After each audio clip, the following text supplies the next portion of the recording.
Bible in a Year Live, Chronological Project, Week 15, Day 3, New King James Version. So David and his men, about 600, arose and departed from Keilah and went wherever they could go. Then it was told Saul that David had escaped from Keilah, so he halted the expedition. David in wilderness strongholds. And David stayed in strongholds in the wilderness and remained in the mountains in the wilderness of Ziph. Saul sought him every day, but God did not deliver him into his hands. So David saw that Saul had come out to seek his life, and David was in the wilderness of Ziph in a forest. Then Jonathan, Saul's son, arose and went to David in the woods and strengthened his hand in God. And he said to him, "Do not fear, for the hand of Saul my father shall not find you. You shall be king over Israel, and I shall be next to you. Even my father Saul knows it." So the two of them made a covenant before the Lord, and David stayed in the woods, and Jonathan went to his own house. Then the Ziphites came up to Saul at Gibeah, and saying, "Is David not hiding with us in strongholds in the woods, in the hill of Hakleah, which is on the south of Jeshimon? Now, therefore, O king, come down according to all the desire of your soul to come down, and our part shall be to deliver him into the king's hand." And Saul said, "Blessed are you of the Lord, for you have compassion on me. Please go and find out for sure, and see the place where his hideout is, and who has seen him there, for I am told he is very crafty. See therefore, and take knowledge of all the lurking places where he hides, and come back to me with certainty, and I will go with you. And it shall be, if he is in the land, that I will search for him throughout all the clans of Judah." So they arose and went to Ziph before Saul. But David and his men were in the wilderness of Maon, in the plain of the south of Jeshimon. When Saul and his men went to seek him, they told David. Therefore he went down to the rock and stayed in the wilderness of Maon. And when Saul heard that, he pursued David in the wilderness of Maon. Then Saul went on one side of the mountain, and David and his men on the other side of the mountain. So David made haste to get away from Saul, for Saul and his men were encircling David and his men to take them. But a messenger came to Saul, saying, "Hurry and come, for the Philistines have invaded the land." Therefore Saul returned from pursuing David and went against the Philistines. So they called the place the Rock of Escape. Then David went up from there and dwelt in the strongholds at En-gedi. Answered prayer for deliverance from adversaries. Save me, O God, by your name, and vindicate me by your strength. Hear my prayer, O God. Give ear to the words of my mouth. For strangers have risen up against me, and oppressors have sought after my life. They have not set God before them. Behold, God is my helper. The Lord is with those who uphold my life. He will repay my enemies for their evil. Cut them off in your truth. I will freely sacrifice to you. I will praise your name, O Lord, for it is good. For he has delivered me out of all trouble, and my eye has seen its desire upon my enemies. And David spares Saul. Now it happened, when Saul had returned from following the Philistines, that it was told him, saying, "Take note, David is in the wilderness of En-gedi." Then Saul took 3,000 chosen men from all Israel and went to seek David and his men on the rocks of the wild goats. So he came to the sheepfolds by the road, where there was a cave, and Saul went in to attend to his needs. David and his men were staying in the recesses of the cave. Then the men of David said to him, "This is the day of which the Lord said to you, Behold, I will deliver your enemy into your hand, that you may do to him as it seems good to you." And David arose and secretly cut off a corner of Saul's robe. Now it happened afterward that David's heart troubled him because he had cut Saul's robe. And he said to his men, "The Lord forbid that I should do this thing to my master, the Lord's anointed, to stretch out my hand against him, seeing he is the anointed of the Lord." So David restrained his servants with these words, and did not allow them to rise against Saul. And Saul got up from the cave and went on his way. David also arose afterward, went out of the cave, and called out to Saul, saying, "My lord the king." And when Saul looked behind him, David stood with his face to the earth and bowed down. And David said to Saul, "Why do you listen to the words of men who say, Indeed, David seeks you harm? Look, this day your eyes have seen that the Lord delivered you today into my hand in the cave, and someone urged me to kill you. But my eye spared you, and I said, I will not stretch out my hand against my Lord, for he is the Lord's anointed. Moreover, my father, see the corner of your robe is in my hand. For in that I cut off the corner of your robe and did not kill you. Know and see that there is neither evil nor rebellion in my hand, and I have not sinned against you.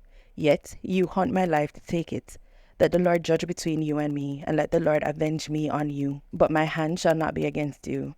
As the proverb of the ancients says, wickedness proceeds from the wicked, but my hand shall not be against you. After whom has the king of Israel come out? Whom do you pursue? A dead dog? A flea? Therefore, let the Lord be judge, and judge between you and me, and see and plead my case, and deliver me out of your hand. So it was, when David had finished speaking these words to Saul, that Saul said, Is this your voice, my son David? And Saul lifted up his voice and wept. Then he said to David, You are more righteous than I, for you have rewarded me with good, whereas I have rewarded you with evil. And you have shown this day how you have dealt well with me. For when the Lord delivered me into your hand, you did not kill me. For if a man finds his enemy, will he let him get away safely? Therefore, may the Lord reward you with good for what you have done to me this day. And now I know indeed that you shall surely be king, and that the kingdom of Israel shall be established in your hand. Therefore, swear now to me by the Lord that you will not cut off my descendants after me, and that you will not destroy my name from my father's house. So David swore to Saul, and Saul went home, but David and his men went up to the stronghold. Death of Samuel. Then Samuel died, and the Israelites gathered together and lamented for him, and buried him at his home in Ramah. And David arose and went down to the wilderness of Paran. David and the wife of Nabal. Now there was a man in Maon, whose business was in Carmel, and the man was very rich. He had 3,000 sheep and 1,000 goats, and he was shearing his sheep in Carmel. The name of the man was Nabal, and the name of his wife Abigail, and she was a woman of good understanding and beautiful appearance. But the man was harsh and evil in his doings. He was of the house of Caleb. When David heard in the wilderness that Nabal was shearing his sheep, David sent 10 young men. And David said to the young men, Go up to Carmel, go to Nabal, and greet him in my name. And thus you shall say to him who lives in prosperity, Peace be to you, peace to your house, and peace to all that you have. Now I have heard that you have sharers. Your shepherds were with us, and we did not hurt them, nor was there anything missing from them all the while they were in Carmel. Ask your young men, and they will tell you. Therefore, let my young men find favor in your eyes, for we come on a feast day. Please give whatever comes to your hand to your servants and to your son David. So when David's young men came, and they spoke to Nabal according to all these words in the name of David, and waited. Then Nabal answered David's servants and said, Who is David, and who is the son of Jesse? There are many servants nowadays who break away each one from his master. Shall I then take my bread and my water and meat that I have killed for my sharers, and give it to the men when I do not know where they are from? So David's young men turned on their heels and went back, and they came and told him all these words. Then David said to his men, Every man gird on your sword. So every man girded on his sword, and David also girded on his sword. And about 400 men went with David, and 200 stayed with the supplies. Now one of the men told Abigail, Nabal's wife, saying, Look, David sent messengers from the wilderness to greet our master, and he reviled them. But the men were very good to us, and we were not hurt, nor did we miss anything as long as we accompanied them when we were in the fields. They were a wall to us both by night and day, all the time we were with them keeping the sheep. Now therefore, know and consider what you will do, for harm is determined against our master and against his household, for he is such a scoundrel that one cannot speak to him. Then Abigail made haste and took 200 loaves of bread, 2 skins of wine, 5 sheep already dressed, 5 seahs of roasted grain, 100 clusters of raisins, and 200 cakes of figs, and loaded them on donkeys. And she said to her servants, Go on before me. See, I am coming after you. But she did not tell her husband Nabal. So it was, as she rode on the donkey, that she went down under cover of the hill, and there were David and his men coming down towards her, and she met them. Now David had said, Surely in vain I have protected all that this fellow has in the wilderness, so that nothing was missed of all that belongs to him. And he has repaid me evil for good. May God do so, and more also, to the enemies of David, if I leave one male of all who belong to him by morning light. Now, when Abigail saw David, she dismounted quickly from the donkey, fell on her face before David, and bowed down to the ground. So she fell at his feet and said, On me, my lord, on me, let this iniquity be. And please let your maidservant speak in your ears, and hear the words of your maidservant. Please let not my lord regard this scoundrel Nabal, for as his name is, so is he. Nabal is his name, and folly is with him. But I, your maidservant, did not see the young men of my lord whom ye sent. Now therefore, my lord, as the Lord lives, and as your soul lives, since the Lord has held you back from coming to bloodshed, and from avenging yourself with your own hand, now then, let your enemies and those who seek harm for my lord be as Nabal.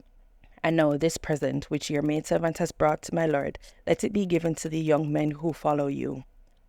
Please forgive the trespass of your maidservant, for the Lord will certainly make for my lord an enduring host, because my lord fights the battles of the Lord, and evil is not found in you throughout your days. Yet a man has arisen to pursue you and seek your life, but the life of my lord shall be bound in the bundle of the living with the Lord your God, and the lives of your enemies he shall sling out, as from the pocket of a sling. And it shall come to pass, when the Lord has done for my lord according to all the good that he has spoken concerning you, and has appointed you ruler over Israel, that this will be no grief to you, nor offense of heart to my lord, either that you have shed blood without cause, or that my lord has avenged himself. But when the Lord has dwelt well with my lord, then remember your maidservant. Then David said to Abigail, Blessed is the Lord God of Israel, who sent you this day to meet me.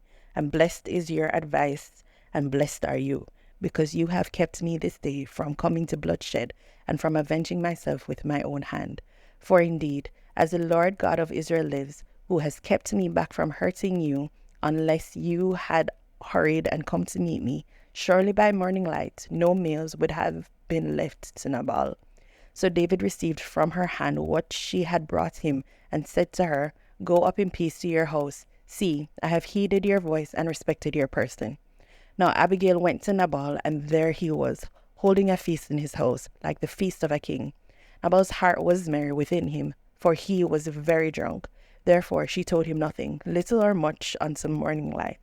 So it was in the morning, when the wine had gone from Nabal, and his wife had told him these things, that his heart died within him, and he became like a stone. Then it happened after about 10 days that the Lord struck Nabal, and he died. So when David heard that Nabal was dead, he said, Blessed be the Lord, who has pleaded the cause of my reproach from the hand of Nabal, and has kept his servant from evil, for the Lord has returned the wickedness of Nabal on his own head.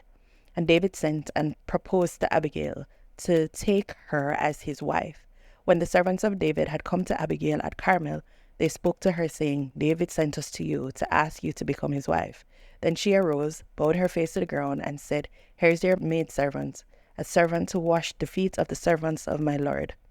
So Abigail rose in haste and rode on a donkey, attended by 5 of her maids, and she followed the messengers of David and became his wife. David also took Ahinoam of Jezreel, and so both of them were his wives. But Saul had given Milcah his daughter, David's wife, to Palti, the son of Laish, who was from Galim.